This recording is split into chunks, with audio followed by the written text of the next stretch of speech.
আপনারা আবু হুরায়রা রাদিয়াল্লাহু আনহুর ঘটনা জানেন। তাকে রাসূল সাল্লাল্লাহু আলাইহি ওয়াসাল্লাম গনিমতের মাল পাহারা দিতে বলেছিলেন। তো চোর আসছিল তার কাছে পরপর 3 রাত, তিনি 2 রাত ছেড়ে দিয়েছিলেন, শেষ রাতে ছাড়েননি, ধরেছিলেন।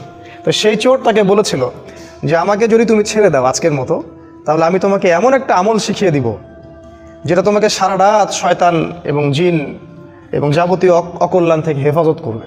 তা আবু হুরায়রা রাদিয়াল্লাহু আনহু বললেন, আমাকে শিখাও, সেটা কি আমল? তিনি বললেন যে যদি তুমি ঘুমানোর আগে আয়াতুল কুরসি তেলাওয়াত করো, তাহলে সারা রাত যাবতীয় অকল্যাণ থেকে তুমি হেফাজতে থাকবে। তো তিনি তার কাছ থেকে এই জ্ঞানটা নিয়ে তাকে ছেড়ে দিলেন। পরের দিন সকালে রাসূল সাল্লাল্লাহু আলাইহি ওয়াসাল্লাম বললেন যে তোমার গত রাতের চোরের কি খবর? কারণ আল্লাহ পাক তো তাকে আগেই জানিয়ে দিয়েছেন ওই মাধ্যমে। তো তিনি বললেন, ইয়া রাসূলুল্লাহ, এরকম ঘটনা ঘটছিল, আমি তো ছেড়ে দিছি, আর সে তো আমাকে একটা আমল শিখাই দিছে। তখন তিনি বললেন যে তোমাকে আমলটা শিখিয়ে দিয়েছে সে ছিল ইবলিস, কিন্তু সে বরাবরই মিথ্যা বলে, এই কথাটা সে সত্য বলেছে। তার মানে ইবলিসের কাছ থেকেও খায়ের নেওয়া যায় যদি সেটা রাসূল সাল্লাল্লাহু আলাইহি ওয়াসাল্লাম এবং আল্লাহর বিধানের অনুকূলে হয়। ঠিক আছে, আর আমরা এখন সত্য বা ভালোটা নিতে চাই না। সত্য বা ভালো যার মাঝেই আছে নিতে হবে, ভালোটুকু নিতে হবে, আর খারাপ তো সবার মাঝেই আছে, সেটাকে ছাড়লে ভালো হয়। এভাবে আমরা হয়তো ঐক্যবদ্ধ হতে পারবো, অন্য কোনো পথ আমার কাছে জানা নাই। যাই হোক, এরপরে আরও আছে যে একবার রাসূল সাল্লাল্লাহু আলাইহি ওয়াসাল্লাম এক সাহাবীকে বলেছেন, সূরাতুল বাকারা, আমি আবার বলছি, সূরাতুল বাকারা এটা হচ্ছে মানুষের জীবনে বরকতের কারণ। মানুষের জীবনে যে বরকতটা হয় এটার কারণ হচ্ছে সূরা বাকারা। আর যখন এটা মানুষ তেলাওয়াত করা ছেড়ে দিবে, তখন তার জীবনে খাসারা নেমে আসবে, বরকতটা উঠে যাবে। একটু খেয়াল করে দেখবেন আমাদের জীবনের মধ্যে বারাকা আস্তে আস্তে উঠে যাচ্ছে কিনা। এটা অন্যতম একটা কারণ হচ্ছে এই যে আমাদের সাথে সূরা বাকারার সম্পর্ক নাই। তিনি বলেছেন সূরা বাকারার শেষ 2 আয়াত অথবা কোনো বর্ণনায় শেষ 3 আয়াত যে ব্যক্তি রাতের বেলা পাঠ করবে, আমি আবার বলছি রাত মানে সূর্য ডোবার পর থেকে, রাতের বেলা পাঠ করবে, সারা রাত নফল সালাতের নেকি সে পেয়ে যাবে ইনশাআল্লাহ। এটা আলী রাদিয়াল্লাহু আনহু একবার বলছিলেন যে কোনো জ্ঞানী ব্যক্তি যার বিবেক আছে তার পক্ষে সম্ভবই না যে রাতের বেলা সে সূরা বাকারার শেষ 2 আয়াত পাঠ করবে না। কারণ মাত্র 2টা আয়াত পাঠ করলে আপনি সারা রাত নফল ইবাদতের নেকি পাচ্ছেন। শুধু তাই নয়, যাবতীয় দৃশ্য অদৃশ্যের অকল্যাণ থেকেও এটা আপনাকে হেফাজত করবে ইনশাআল্লাহ। আরেকবার তিনি বলেছেন সাল্লাল্লাহু আলাইহি ওয়াসাল্লাম যে ব্যক্তি ফরজ সালাতের পরে, আমরা তো ফরজ নামাজের পরে ইমাম সাহেবের অপেক্ষায় বসে থাকি, তিনি বলেছেন যে ব্যক্তি ফরজ সালাতের পর বিসমিল্লাহির রহমানির রহিম পরে আয়াতুল কুরসি তেলাওয়াত করবেন, আল্লাহু লা ইলাহা ইল্লা হুয়াল হাইয়ুল কাইয়ুম, এখান থেকে সূরা বাকারার 255 নম্বর আয়াতটা আয়াতুল কুরসি, তাই না? এইটা যদি পড়ে কেউ, রাসূল সাল্লাল্লাহু আলাইহি ওয়াসাল্লাম বলেছেন মৃত্যু ছাড়া তার জান্নাতে প্রবেশ করার কোনো বাধা নাই। সেই ব্যক্তি মারা গেলে জান্নাতে চলে যাবে ইনশাআল্লাহ। এই যে ফজিলতপূর্ণ ব্যাপারগুলো আছে সবগুলো কোরআনের সাথে সম্পর্কিত, এগুলো বললেই একটা লেকচার শেষ হয়ে যাবে। তো আমাদের সূরার দিকে আসি, এরকম প্রতিটা সূরার ক্ষেত্রেই আছে কম বেশি। সূরাতুল ফালাক আর নাসকে বলা হয় মুআউইজাতাইন, শব্দটা একটু কঠিন। মুআউইজাতাইন মানে আশ্রয় প্রার্থনার 2টা সূরা, আশ্রয় প্রার্থনার 2টা সূরা। আজকে সূরাটাকে আপনাদেরকে অন্যভাবে শেখাবো ইনশাআল্লাহ। আমি বলেছি এটা 113 এবং 114 নম্বর সূরা। এই সূরাটা মাক্কি সূরা বোঝেন? যে সূরাগুলো মক্কায় নাজিল হয়েছে হিজরতের আগে, আর যেগুলো মদিনায় নাজিল হয়েছে সেগুলো হলো মাদানী সূরা। মাক্কি সূরাতে কিছু জিনিস কমন থাকে, কমনগুলো হচ্ছে এখানে তাওহীদ, রিসালাত, পরকাল, মৃত্যু, কবর, পুনরুত্থান, এই বিষয়গুলোর আলোচনা বেশি আসছে মাক্কি সূরায়। কারণ শুরুর দিকে তো সবাই অমুসলিম, তাদেরকে আগে না আল্লাহর দিকে নিয়ে আসতে হবে, তারপরে না বিধান প্রয়োগ করবেন, তাই না? বোমা মেরে কি আর ইসলাম কায়েম হয়? আগে মানুষের ভিতরটা তো সংশোধন করতে হবে। এই হলো পদ্ধতি। রাসূল সাল্লাল্লাহু আলাইহি ওয়াসাল্লাম মক্কায় ছিলেন 13 বছর। এই 13 বছরে যতগুলো সূরা নাজিল হয়েছে সবগুলোকে বলা হয় মাক্কি সূরা। আর হিজরত করার পরে যে সূরাগুলো সেগুলো হলো মাদানী সূরা। মাক্কি সূরার সংখ্যা কত কেউ কি বলতে পারবেন? 86টা, মাশাআল্লাহ। আর মাদানী সূরার সংখ্যা 28টা, মাশাআল্লাহ। এই হলো 114 সূরা। তো এই সূরাতুল ফালাক আর নাস, যেটা আজকে আমাদের আলোচনার টপিক, এটার একটা শানে নজুল আছে। শানে নজুল মানে হচ্ছে নাজিল হওয়ার প্রেক্ষাপট। প্রত্যেকটা মনে রাখবেন, প্রত্যেকটা সূরা, প্রত্যেকটা আয়াত এর নাজিল হওয়ার পিছনে কোনো না কোনো ঘটনা আছে। শুধু তাই নয়, যে হাদিসগুলো আমরা জানি এই হাদিসগুলোরও শানে নজুল আছে। তো এখানে আপনাকে খেয়াল রাখতে হবে যে আয়াত বা যে সূরা আপনি পড়ছেন তার পিছনের ঘটনাটা কি, কোন প্রেক্ষাপটে এই আয়াত বা এই সূরাটা নাজিল হয়েছে। যদি আপনি এই পুরো গল্পটা না বুঝেন তাহলে কোরআনের আয়াত দিয়েও আপনি বিভ্রান্ত হতে পারেন। যেমন অনেক ভাই আমাদের জিহাদের আয়াত শুনে কিন্তু বিভ্রান্ত হয়ে যাচ্ছে। আবার অনেক ভাই আছেন যারা হাদিসের কোন হাদিস কোথায় প্রয়োগ করতে হয় সেটার জ্ঞান হারিয়ে ফেলছেন। এখন দেখা যাচ্ছে গরুর মাথা ছাগলের লেজে আর ছাগলের মাথা গরুর লেজে লাগা দেওয়া হচ্ছে, ঠিক আছে? এটা সমস্যা। তো এই জন্য শানে নজুল জানার দরকার আছে। সূরা ফালাক আর নাসের শানে নজুল হচ্ছে এই যে একবার রাসূল সাল্লাল্লাহু আলাইহি সাল্লামকে জাদু করা হয়েছিল। মারাত্মক ব্যাপার, আমাদের নবীকে জাদু করা হয়েছিল। জাদু সত্য, রাসূল সাল্লাল্লাহু আলাইহি সাল্লাম জাদুগ্রস্ত নিজেই হয়েছিলেন, ঠিক আছে? আর জাদু যে সত্য এর প্রমাণে কোরআনে অসংখ্য আয়াত আছে, অনেক আয়াত আছে। ওই মুসা আলাইহিস সালামের আগ থেকে শুরু করে কিয়ামতের আগ পর্যন্ত জাদু থাকবে, এর অস্তিত্ব আছে। সমস্যা হচ্ছে এগুলো প্র্যাকটিস করা আমাদের জন্য হারাম। কেউ যদি জাদু প্র্যাকটিস করে, ইসলামের শরীয়ত অনুযায়ী তার শাস্তি কি জানেন? তাকে হত্যা করতে হবে, এটা তার শাস্তি। ইসলামিক স্টেটের যিনি প্রেসিডেন্ট থাকবেন তার আদেশে সেটা হবে। যেমন আমাদের মৃত্যুদণ্ড, ঠিক ওই রকম জাদুর শাস্তি মৃত্যুদণ্ড। যাই হোক, আমাদের নবীকে জাদু করা হয়েছিল, করেছিল এক ইহুদি মহিলা। ইহুদি মহিলা, তার মানে ইহুদিরা জাদুতে পাণ্ডিত্য রাখে। আজকের দিন পর্যন্ত ইহুদিরা জাদু প্র্যাকটিস করে, আজকের দিন পর্যন্ত। এবং তারা সায়েন্স বলে যত কিছু প্রচার করছে সব কিছু সায়েন্স নয়, এর পিছনে আছে সেহের বা জাদু। ইভেন আপনি টেলিভিশন সেটের মধ্যে যা যা দেখছেন তার পিছনেও আছে সেহের বা জাদু। আমাদের মা বোনদেরকে ঘন্টার পর ঘন্টা ধরে রাখছে টেলিভিশন, আইসোলেশন, হিপনোটাইজ করে ফেলছে, নেশা হয়ে গেছে। অনেক রকম জাদু আছে। আমি জাদু নিয়ে 5টা খুতবা দিতে পারবো ইনশাআল্লাহ, কারণ আমার স্টাডিজ ওই বেসটাই জাদু, সেহের। এটার উপর ডক্টরেটও করা যায়, অনেক স্কলার এটার উপর ডক্টরেট করেছেন। আমি যেটা বলছিলাম যে রাসূল সাল্লাল্লাহু আলাইহি সাল্লামকে জাদুগ্রস্ত করা হয়েছিল, একজন ইহুদি মহিলা জাদু করেছিলেন তার মাথার চুল দিয়ে। তার চিরুনি থেকে মাথার চুল কোনোভাবে সে চুরি করেছিল বা কোনোভাবে ম্যানেজ করেছিল, করে সেখানে সে কুফুরি কালাম এবং মন্ত্রতন্ত্র পড়ে ফু দিয়েছিল। ফু দিয়ে সেখানে 11টা গিট দিয়েছিল, 11টা গিট দিয়েছিল। খেয়াল করে দেখবেন সূরা ফালাক আর নাসের মধ্যে 11টা আয়াত আছে, দুইটা মিলে 11টা আয়াত আছে। আচ্ছা, এই যে জাদুটাকে করা হলো, ইহুদি মহিলা জাদু করলো। আর এটা বলে রাখি যে তাকে সারা জীবন ইহুদিরা কষ্ট দিয়েছে। আর আজ পর্যন্ত আমাদের সবচেয়ে বড় শত্রু ইহুদিরাই। আল্লাহ পাক কোরআনে সেটা বলেছেন যে সূরা মাইদা পড়ে দেখবেন, তোমাদের সবচেয়ে বেশি শত্রুতা রাখে তোমাদের সাথে ইহুদি জাতি এবং মুশরিকরা, যারা একে অপরের বন্ধু। যদি আপনি কোরআন পড়েন তাহলে আপনার কাছে জগৎ স্পষ্ট হয়ে যাবে কেন নেতানিয়াহু মোদিকে ডাকে, তখন আপনি বুঝতে পারবেন। যদি কোরআন আপনার ভিতরে না থাকে আপনি জগৎকে ডিল করতে পারবেন না। তো এই যে 11টা গিট দেওয়া হলো, এতে করে রাসূল সাল্লাল্লাহু আলাইহি সাল্লাম অসুস্থ হয়ে যান। যখন জাদু করা হয় কারো প্রতি, সে অসুস্থ হয়ে যাবে। ইভেন সবচেয়ে পরহেজগার মানুষও জাদুগ্রস্ত হতে পারে, আপনি আমি যে কেউ হতে পারি। যারা ইসলামী বিধান পালন করেন না, কোরআনের সাথে সম্পর্ক কম বা নাই, হারাম রিজিকের সাথে সম্পর্ক আছে, যারা সুদ খাচ্ছেন, গান বাজনা করতেছেন, যারা বাদ্যযন্ত্রের সাথে সম্পর্কিত, যারা অশ্লীল টিভি মুভি এগুলো দেখছেন, এদের জাদুগ্রস্ত হওয়ার সম্ভাবনা 95%। একবার জাদুগ্রস্ত হয়ে গেলে তাকে রিকভার করা খুবই ডিফিকাল্ট। এই জন্য ইসলাম এই প্রোটেকশনগুলো দিয়েছে, কারণ একবার জাদুগ্রস্ত হয়ে গেলে এটাকে সলভ করা খুবই ডিফিকাল্ট। কারণ জাদু জিনের সহযোগিতা ছাড়া হয় না। যারা জাদু করে তারা জিনকে তাবে করে। আপনারা কিন্তু কোরআন পড়লে দেখবেন আল্লাহ পাক বলেছেন জাহান্নামের ইন্ধন হবে মানুষ আর জিন, যারা একে অপরকে সহযোগিতা করত। আজ পর্যন্ত কিছু মানুষ আছে এই পৃথিবীতে, আপনার আশপাশেও, যারা জিনের সহযোগিতা নিয়ে বিভিন্ন কুফুরি কালাম তন্ত্রমন্ত্র করে। এবং গ্রামাঞ্চলে এটার প্রচলন অনেক বেশি, ঠিক আছে? ইভেন এখন শহরেও এগুলো ঢুকে পড়ছে। প্রেমের জোড়া দেওয়ার জন্যে, বাড়ির বরকতের জন্য, স্বামী স্ত্রীর সম্পর্ক উন্নয়নের জন্য বিভিন্ন কাজে এগুলো করা হচ্ছে। এবং আমাদের দেশে কবিরাজের সংখ্যা তো অভাব নাই। আর যেহেতু এগুলো সম্পর্কে আমরা জানি কম, আমরা কিছু হলেই ওদের কাছে দৌড়াই। এই সুযোগটা ওরা আমাদের কাছ থেকে নেয়, নিয়ে এসে এদিক থেকেও টাকা খায়, ওদিক থেকেও টাকা খায়। শয়তান, এক কথায় শয়তানের চেলাপেলা এগুলা। তো আল্লাহ রসুলকে ইহুদিরা জাদু করেছিল। এবং আপনারা জানেন কি না যে ইহুদিরা তাকে হত্যা করারও চেষ্টা করেছিল, তার খাবারের মধ্যে বিষও দিয়েছিল। যে জাতি আমাদের নবীকে হত্যা করতে পারে এবং যে জাতি অসংখ্য নবীকে আগে হত্যা করে আসছে, কিভাবে আমরা ভাবলাম যে তারা আমাদের বন্ধু?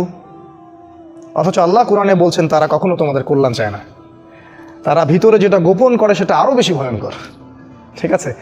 তো তিনি এই জাদুগ্রস্ত হয়ে রাসূল সাল্লাল্লাহু আলাইহি সাল্লাম যে সমস্যাটা হলো সেটা হলো তিনি ভুলে যাচ্ছিলেন, কোনো কাজ করলে মনে রাখতে পারছিলেন না। এমনকি তিনি তার স্ত্রীর কাছে গিয়েছেন কি না সেটাও মনে রাখতে পারছিলেন না। তো জাদুগ্রস্ত হলে খুব খারাপ অবস্থা হয়। এই জন্য আমার রিকোয়েস্ট থাকবে যে আপনারা অনতিবিলম্বে কোরআন, সুন্নাহ, সহি, জিকির, আজগার, দোয়া, কালাম এগুলো শিখে নেবেন এবং সকাল সন্ধ্যা এগুলো প্র্যাকটিস করবেন। তখন ইনশাল্লাহ কোনো জিন বা কোনো জাদুকর আপনার কোনো ক্ষতি করতে পারবে না। তো এই যে সমস্যাটা রাসূল সাল্লাল্লাহু আলাইহি ওয়াসাল্লামের হলো, এরপরে একদিন তিনি শুয়ে আছেন আর আল্লাহর পক্ষ থেকে দুইজন ফেরেশতা তার কাছে আসলেন। এসে তারা একে অপরের সাথে কথোপকথন করছেন আর এই কথোপকথনটা রাসূলকে জানিয়ে দেওয়া হচ্ছে। একজন ফেরেশতা আরেকজন ফেরেশতাকে বলছেন এই ব্যক্তির কি হয়েছে। ওই ফেরেশতা জবাব দিচ্ছেন যে তাকে জাদু করা হয়েছে। আবার ইনি বলছেন কে জাদু করেছে, মানে কথোপকথনের মাধ্যমে তাকে মেসেজ দেওয়া হচ্ছে। উনি বলছেন যে অমুক মহিলা জাদু করেছে। তিনি বলছেন জাদু কি দিয়ে করা হয়েছে। উনি বলছেন জাদু চুল দিয়ে করা হয়েছে। ইনি বলছেন জাদু উপকরণ কোথায় আছে। উনি বলছেন জাদুর উপকরণ অমুক কুয়ার নিচে আছে, অমুক কুয়ার নিচে আছে।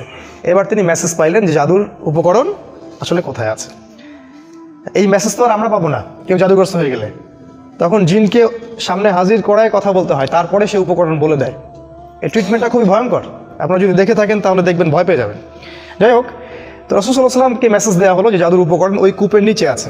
তিনি সকালবেলা উঠলেন এবং উঠে আলী রাদিয়াল্লাহু আনহুকে বললেন, আলী রাদিয়াল্লাহু আনহুকে, যে আলী ওই কূপের নিচে জাদুর উপকরণ আছে, ওকে ধ্বংস করে আসুন। এই একমাত্র সাহাবী যার জীবনী পড়লে আমাদের ঈর্ষা হয়। শুরু থেকে যখন তার বয়স 6-7 তখন থেকে ইসলামের পাশে তিনি দাঁড়িয়ে আছেন। আর এই সাহাবীকেও মানুষ হত্যা করেছে, আলী রাদিয়াল্লাহু আনহুকেও মানুষ হত্যা করেছে। এবং যে হত্যা করেছে সে বলেছিল যে আল্লাহর শুকরিয়া যে আল্লাহ আমার হাতে সবচেয়ে নিকৃষ্ট মানুষকে হত্যা করালেন। তাহলে এই যে আমরা একটা সমাজে কথা শুনি না যে লোকটা দোষ না করলে কি আর এমনি জেলে আছে, ঠিক না কথাটা। ভালো মানুষকেই এইভাবে মরতে হয়েছে। শুধু তাকে নয়, উসমান রাদিয়াল্লাহু আনহুকে শাহাদাত বরণ করতে হয়েছে। ইভেন আমাদের রাসূলকে বিষ প্রয়োগ করা হয়েছে, অনেক নবীকে হত্যা করা হয়েছে। যাই হোক, তার জীবনীটা পড়লে দেখবেন যে তিনি শুরু থেকে ইসলামের পাশে একদম পাথরের মতো, পাহাড়ের মতো। তো উনি গেলেন, গিয়ে ওই উপকরণটাকে ধ্বংস করলেন এবং রাসূল সাল্লাল্লাহু আলাইহি ওয়াসাল্লাম কাছে এসে অনুমতি চাচ্ছেন যে ইয়া রাসূলুল্লাহ, আমাকে অনুমতি দেন যে আপনাকে জাদু করেছে ওকে আমরা গর্দান উড়িয়ে দিব, গর্দান উড়িয়ে দিব। এবং সাথে উমর রাদিয়াল্লাহু আনহু ছিলেন। এটা তো বিশাল অপরাধ। ইসলামিক স্টেটের যিনি ডিপার্টমেন্ট অফ প্রেসিডেন্ট, তাকে আপনি জাদু করেছেন। এখন তো ইসলামিক স্টেটের বা একটা দেশের কাউকে যদি সামান্য একটা ওয়ার্ডও বলা হয় তাহলে তো তার অবস্থা খারাপ, আর সেটা তো বিশাল ব্যাপার। কিন্তু আমাদের নবী মুহাম্মদ সাল্লাল্লাহু আলাইহি ওয়াসাল্লাম ছিলেন মানবতার মুক্তির দূত। তিনি বললেন যে আমি ওই মহিলাকে মাফ করে দিলাম। তিনি বললেন আমি ওই মহিলাটাকে মাফ করে দিলাম। কারণ এই যে ঘটনাটা ঘটলো এটা আসলে কাদের জন্য ঘটলো জানেন? তার উম্মাহর জন্য ঘটলো। এই ঘটনাটার মধ্য দিয়ে আল্লাহ পাক আমাদেরকে 2টা সূরা দিলেন যাতে কিয়ামত পর্যন্ত মানুষ এই সব সমস্যা থেকে বেঁচে থাকতে পারে। এটা আল্লাহর হিকমা, প্রজ্ঞা। আল্লাহ পাক ইউসুফ আলাইহিস সালামকে জেল খাটাইছেন, খাটান নাই? ইউসুফ আলাইহিস সালামের ওই জেলে যাওয়ার বদৌলতে লক্ষ লক্ষ মানুষ দুর্ভিক্ষ থেকে বেঁচে গেছে, বেঁচে যায় নাই? এই হলো আল্লাহর হিকমা। মাঝে মাঝে যে বিপদগুলো আমাদের হয় এর পিছনে কোনো না কোনো কল্যাণ, খায়ের থাকে যেটা আমরা বুঝতে পারি না। রাসূল সাল্লাল্লাহু আলাইহি ওয়াসাল্লাম তাকে মাফ করে দিলেন এবং তখন সূরা ফালাক এবং নাস নাজিল হলো একসাথে নাজিল হলো এবং তিনি তিলাওয়াত করছিলেন একটা একটা করে আয়াত, আর ওই একটা একটা করে গিট খুলে যাচ্ছিল। ঠিক আছে, এই হলো এর শানে নজুল বা নাজিলের প্রেক্ষাপট। এবার আসেন এর ফজিলত 2টা বলি। সূরা নাস এবং ফালাকের স্পেশাল কিছু ফজিলত আছে। যেমন একটা হলো, যে ব্যক্তি, একটু মনোযোগ দিয়ে শুনবেন, যে ব্যক্তি সূরা ফালাক, সূরা নাস এবং সূরা ইখলাস এই 3টা সূরা সকালে এবং সন্ধ্যায় 3বার করে পড়বে, যদি সকালে পড়ে সন্ধ্যা পর্যন্ত যাবতীয় হঠাৎ বিপদ থেকে বেঁচে থাকবে। হঠাৎ বিপদ, ধাপাস করে কোনো বিপদে পড়বে না ইনশাআল্লাহ। আপনি খেয়াল করে দেখবেন সব পরিবারে যাচ্ছে মাইক্রো নিয়ে বিয়ে খাইতে, ডেট, স্পট ডেট, তাই না? হঠাৎ করে দেখবেন সকালে ঠিক মতো আসে, হঠাৎ স্ট্রোক নাই। হঠাৎ বিপদ ইনশাআল্লাহ সে পড়বে না। যে ব্যক্তি সকালে 3বার করে সূরা ফালাক, সূরা নাস, সূরা ইখলাস পড়বে।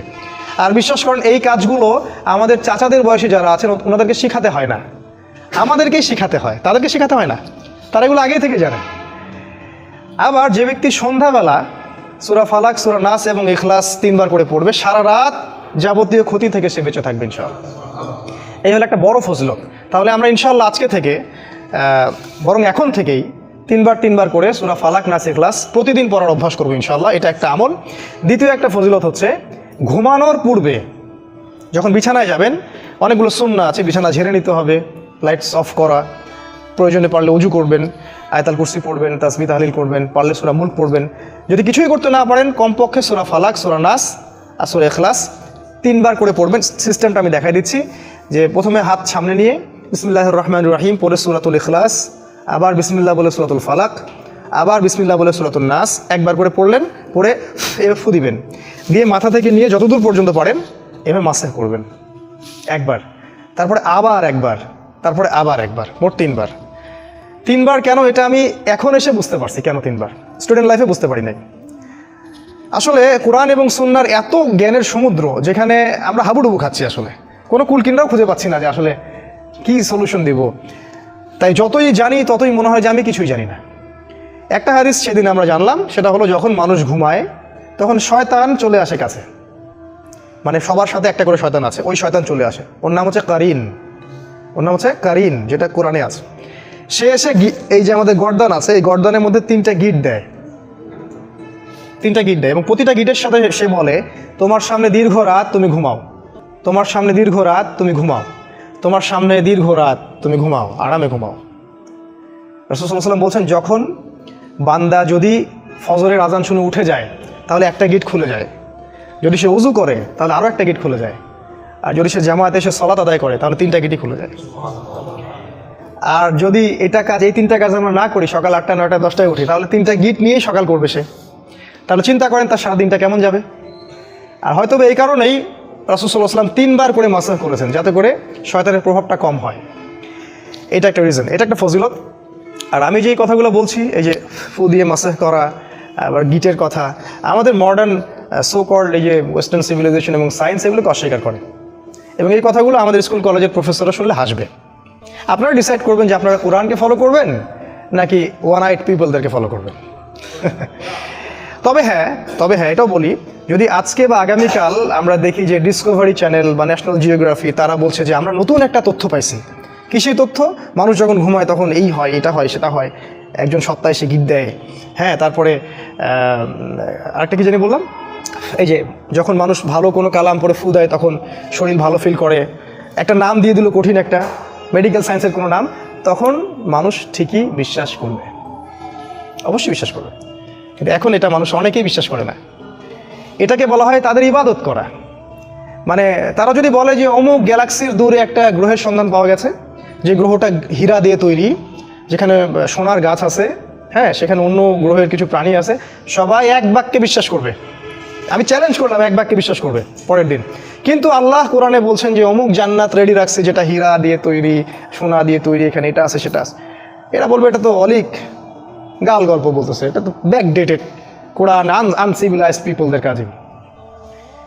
তো এটা ধোকায় পড়বেন না, এটা দাজ্জাল, যেটা আপনাদেরকে ওয়ান আইড বানাচ্ছে, এক চোখা বানাচ্ছে। তাদের দৌড় এখন পর্যন্ত ওই পর্যন্ত যায়নি যেটা আল্লাহ রাব্বুল আলামিন 1400 বছর আগেই নাজিল করেছেন। এই ইয়াকিনটা না থাকলে ঈমান শেক করবে। তারপর এই হলো আপনার ফজিলত, কয়েকটা বলো। আরেকটা ফজিলত হচ্ছে এই যে আমরা ফরজ সালাত পড়ি, প্রত্যেক ফরজ সালাতের পরে রাসূল সাল্লাল্লাহু আলাইহি ওয়াসাল্লাম একবার করে সূরা ফালাক, সূরা নাস এবং ইখলাস পড়তেন। এটা একটা, এই কাজগুলো করলে যেটা হবে সেটা হলো এই, যদি সূরা ফালাক, নাস, ইখলাস আপনি শোয়ার সময় পড়েন, সকালে সন্ধ্যায় পড়েন, আর এই যে প্রত্যেক ফরজ সালাতের পরে পড়েন, আপনি অনেকগুলো বেনিফিট পাবেন। সেগুলো কি? 1 নাম্বার হচ্ছে আপনি দৃশ্য অদৃশ্যের অনেক বিপদ আপদ থেকে বেঁচে থাকবেন। 2 নাম্বার হচ্ছে আপনি হঠাৎ করে বিপদে পড়বেন না। 3 নাম্বার হচ্ছে এই কোরআন আপনার জন্য পরকালে সুপারিশ করবে, এটা সবচেয়ে বড়, কারণ কোরআনের সাথে আপনার সম্পর্ক আছে, এই আপনাকে পরকালে সুপারিশ করবে। তাছাড়া চোখ লাগা থেকে আপনি বেঁচে থাকবেন, বদ নজর থেকে বেঁচে থাকবেন। এগুলোর প্রত্যেকটার অস্তিত্ব ইসলাম অস্বীকার করেনি, প্রত্যেকটাই স্বীকার করেছে। রাসূল সাল্লাল্লাহু আলাইহি ওয়াসাল্লাম বলেছেন ইন্নাল আইনাল হক, মানুষের বদ নজর সত্য। আপনার ছেলের স্বাস্থ্য খুব ভালো, এক জায়গায় নিয়ে গেলেন, মানুষ দেখলো বাহ আপনার ছেলে তো অনেক সুস্বাস্থ্যের অধিকারী, দেখবেন পরের দিন অসুস্থ হয়ে গেছে। ব্যবসা করতেছেন খুব সুন্দর, অনেকে আসতেছে, বাহ ভাই ভালোই তো ব্যবসা খারাপ করছেন, দেখলেন কলাপস করে গেল। চোখের বদ নজর সত্য। এর দলিল সূরা কাহফের মধ্যে আছে। যদি কারো কিছু ভালো লাগে তখন বলতে হবে মাশাআল্লাহ, খুব সুন্দর, সুবহানাল্লাহ, চমৎকার, আলহামদুলিল্লাহ, আল্লাহ পাক দিয়েছেন। এই কথাগুলো প্র্যাকটিস করবেন, এই সংস্কৃতিগুলো আপনাকে চোখ লাগা থেকে বাঁচাবে। এগুলো তো আমাদের স্কুল কলেজ বিশ্ববিদ্যালয়ে শেখানো হয় না। চোখ লাগাবার কি জিনিস? ওরা বলবে এটা ব্যাকডেটেড মানুষের কাজ, এটা কুসংস্কার, এটা হচ্ছে গোড়া মুসলিমদের কথা। তো রাস্তায় যে মেয়েরা ঘুরে এরা চোখ লাগা, এদের পিছনে চোখ লাগছে মানুষের। আর একবার চোখ লাগলে খুব সমস্যা আছে। একবার একজন সাহাবী গোসল করছিলেন, আর একজন সাহাবী তাকে দেখে বলছেন যে বাহ তোমার স্কিনটা তো অনেক সুন্দর, একদম মনে হচ্ছে যে কুমারী মেয়ের মতো স্কিন। সাথে সাথে ওই সাহাবী ওখানে বেহুশ হয়ে পড়ে গেলেন, একদম সাথে সাথে। এটা বুখারীর হাদিস। রাসূল সাল্লাল্লাহু আলাইহি ওয়াসাল্লাম ওই সাহাবীকে ডাকলেন, ডেকে বললেন যে তুমি কি তোমার ভাইকে মারতে চাও? তিনি বললেন আমি আবার কখন মারতে চাইলাম, আমি তো বললাম যে তার স্কিনটা অনেক সুন্দর, সে তো সুন্দর, আমি তো প্রশংসা করলাম। তখন তিনি বললেন যে কেন তুমি কল্যাণের বা বরকতের দোয়া করলা না? মাশাআল্লাহ ভাই তোমার স্কিনটা অনেক সুন্দর, মাশাআল্লাহ, আলহামদুলিল্লাহ, বারাকাল্লাহ ফিক, এগুলো কেন বললা না? তখন ওই সাহাবীকে গোসল দেয়া হলো এবং ওই গোসলের পানি দিয়ে এই সাহাবীকে গোসল দেয়া হলো, তারপরে ইনি সুস্থ হলেন। তখন রাসূল বলেছেন ইন্নাল আইনাল হক, চোখের বন্ধ যে সত্য। তো যাই হোক, এই হলো সূরা ফালাক নাসের কিছু ফজিলত, অনেক ফজিলত, এটা সব বলে শেষ করা যাবে না। এখন আমরা আসছি শুধুমাত্র এর শাব্দিক অর্থগুলো আপনাদেরকে একটু শেয়ার করব, করে শেষ করবো ইনশাআল্লাহ। সূরা ফালাক আর নাস একসাথে আমি আগে অনুবাদ করে দিচ্ছি আপনাকে। বিসমিল্লাহির রহমানির রহিম। আল্লাহ পাক বলেছেন কুল, সবাই আমি জানি মুখস্থ আছে। কুল মানে হচ্ছে বলুন। আউযু, আউযু মানে আমি আশ্রয় প্রার্থনা করছি। আউযু মানে আমি আশ্রয় প্রার্থনা করছি। আর নাউযু মানে আমরা আশ্রয় প্রার্থনা করছি। যখন আপনি বলেন আউযু বিল্লাহ, এটা এক বচনে, আর যদি বলেন নাউযু বিল্লাহ, এটা বহু বচনে। ঠিক আছে, ভালো কথা। অ্যারাবিক গ্রামার শিখবেন টুকটাক, না হলে কী হবে জানেন? না হলে যেটা হয়, আমি একটা মসজিদে দেখেছি যে একজন ইমাম আছেন, মাশাআল্লাহ, আল্লাহ পাক তাকে নেখায়েত দারাজ করুক, তিনি প্রতিদিন নিজের জন্য দোয়া করেন আর মুসল্লি আমিন আমিন বলে। তিনি প্রতিদিন নিজের জন্য দোয়া করেন, সব এক বচনে তার জন্যই দোয়া করেন, আল্লাহ হে আল্লাহ আমাকে বার্ধক্য থেকে বাঁচাও।